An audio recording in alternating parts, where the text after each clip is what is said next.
사회복지행정입니다. 교과과정 등장. 자, 이게 이제 1920년대라고 우리 시험에 출제가 됐었고요.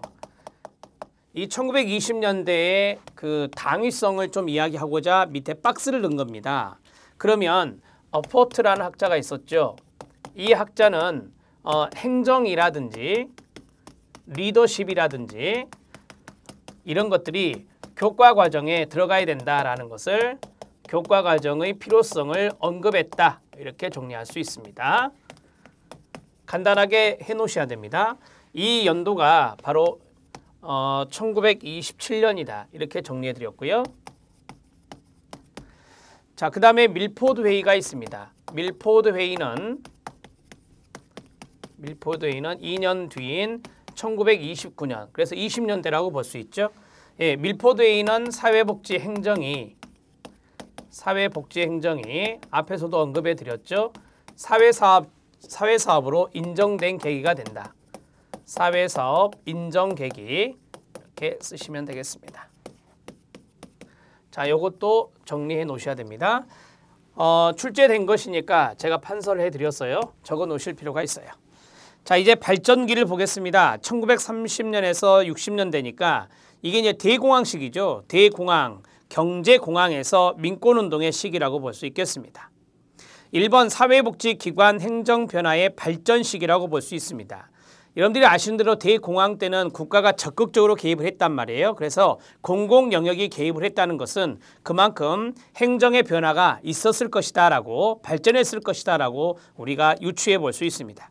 2번 별표 경제 대공황 1920년대 거기 물결선을 이렇게 해주세요. 20년대에서 30년대 이런 식으로 물결선 해주시고요.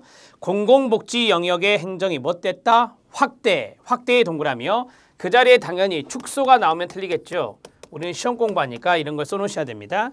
확대되었고 공공복지 영역의 사회복지사가 급증한 시기라고 볼 수 있습니다. 급증의 동그라미요. 2번 들어갑니다. 대량 실업과 빈곤 문제로 발생하였고 빈곤 문제가 이렇게 하세요.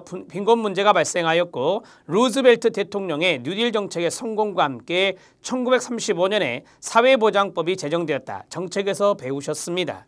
사회보험 공공부조 보건복지 서비스가 제도화되었다라고 하는 것입니다. 경제 대공황은 여러분들이 한 가지만 기억하세요. 공공행정이 확대됐다. 요거 하나 정리하시면 돼요. 왜? 우리는 행정을 배우고 있으니까. 그 다음에 1950년대입니다. 사회복지의 3대 가치인 가치, 지식, 기술 어디서 배웠죠? 실천론에서 바틀렛이라는 학자가 이야기했다 그랬습니다. 기초화의 일반행정 이론과 기법, 리더십과 동기부여 등 자 이것을 접목시켜서 사회복지행정을 체계화하려는 노력이 이루어진 시기가 50년대라고 합니다. 일반행정 이론과 그 다음에 기법을 접목시켰다 이렇게 정리하고요. 대신 사회복지행정이잖아요. 그래서 사회복지 실천의 3대 가치가 접목이 같이 된 겁니다. 60년대는 존슨 대통령이 빈곤과의 전쟁을 선포했다라고 말씀드렸습니다. 네, 공공부조의 범위가 대도시에서 농촌지역까지 적용됐고 공공복지 영역의 행정가와 사회사업가의 사업가의 활동이 촉진되는 것이 바로 60년대입니다. 민권운동의 결과 끊어요. 다양한 사회행동 조직이 출현하게 됐습니다. 사회행동 조직의 밑줄, 사회복지행정가의 필요성이 더욱더 증대되었고 행정의 중요성이 인정되어서 교과과정에 반영이 되었습니다. 이제 여기에 대한 것은 행정의 전반적인 내용이 들어갔다라고 보시면 되겠고 자 여기에서 중요한 것은 학문적 연구입니다. 학문적 연구가 활발하게 전개됐다는 측면 그것을 알아두시면 되겠습니다. 자, 행정의 중요성이 인정됐다. 그리고 사회복지행정에 대한 학문적인 연구가 활발하게 전개된 게 몇 년대다? 60년대 이렇게 보시면 되겠습니다. 여러분 여기 2번에 있는 발전기는 시험에 나올 수 있는 거리가 많아요, 여러분. 그래서 이러한 것들을 좀 정리를 해드리도록 하겠습니다. 우리는 각자 정리하는 게 중요하니까요. 발전기 우리가 형성기, 발전기, 확립기 그런 것은 이제 좀 참고만 하셔도 되고 여기에서는 낮게 각계 전투로 잡는 게 좋거든요. 여기에서 경제 대공황이 나옵니다. 경제 대공황은 1920년대, 29년에서 39년이니까요. 이렇게 20년대에서 30년대 경제 대공황이 나옵니다. 딱 세 줄로 끝낼 거예요. 자, 경제 공황 때는 공공복지가 확대됐다라고 했습니다. 공공행정의 확대 이렇게 정리하시고요. 자, 첫 번째 끝났고요. 그 다음에 1950년대가 나왔었습니다. 1950년대. 자, 1950년대는 거기에서 제가 이렇게 쓸게요. 도식화를 해서 사회복지 실천의 가치, 지식, 기술, 그 다음에 일반 행정, 그 다음에 리더십, 동기부여 등 이러한 것들이 서로 접목이 되었다라고 했었죠. 이러한 것들이 접목되어서 체계화가 이루어졌다. 행정의 체계화. 행정의 체계화가 이루어진 시점이 50년대다. 이렇게 정리하시기 바랍니다. 그 다음에 60년대입니다. 1960년대. 존슨 대통령은 빈곤과의 전쟁을 선포하면서 복지를 확대하게 됩니다. 그렇죠? 그래서 첫 번째가 바로 뭐였어요? 공공복지 영역이 확대됩니다. 공공복지 영역의 확대. 공공복지 영역이라고 했으니까 도시에서 농촌으로 영역의 확대라고 볼 수 있고요. 그 다음에 두 번째, 민권운동의 영향이다. 민권운동의 영향으로 사회행동이 강조되고 사회행동 지역사회복지에서 배웠습니다. 강조되고 자 하나만 더 한다면 행정의 중요성이 인정됐다라고 했습니다. 그리고 학문적 연구가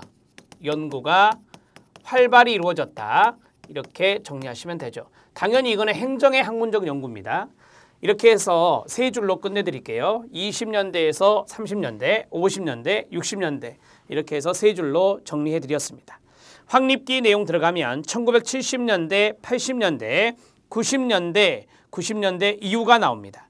70년대는 오일쇼크 일어납니다. 예, 자 그래서 사회복지 프로그램의 세분화, 다양화의 밑줄, 프로그램 조정과 관리를 담당하는 사회복지 행정가의 역할도 증대되고요. 지역사회 보호를 강조해요. 국가가 민영화를 하고 지역사회 보호 강조했다라고 했었잖아요. 사례관리 이런 것들이 등장하게 되고요. 서비스의 통합과 효율화 이러한 것들의 방식이 등장하게 됩니다. 사회복지 행정의 학문적 체계가 확립돼서 전문 학술 도서가 출간되게 됩니다. 이게 70년대 이야기고요. 80년대가 이제 본격적으로 레이거노믹스가 일어난 시기고 1980년대 레이거노믹스로 사회복지 예산이 축소됩니다. 축소의 동그라미, 정부 프로그램이 민영화되죠. 그래서 신연방주의 또는 신공공관리주의라는 말을 쓰거든요. 정부 프로그램이 민영화됩니다. 민영화의 동그라미요. 프로그램에 대한 평가나 비용 효과 분석 이런 것들을 아주 강조하겠죠. 왜냐하면 효율성을 중요시하게 생각하니까 자원 등을 통한 효과성 효율성을 더욱더 강조하게 됩니다. 유능한 관리자 수요가 증대되고요. 증가되고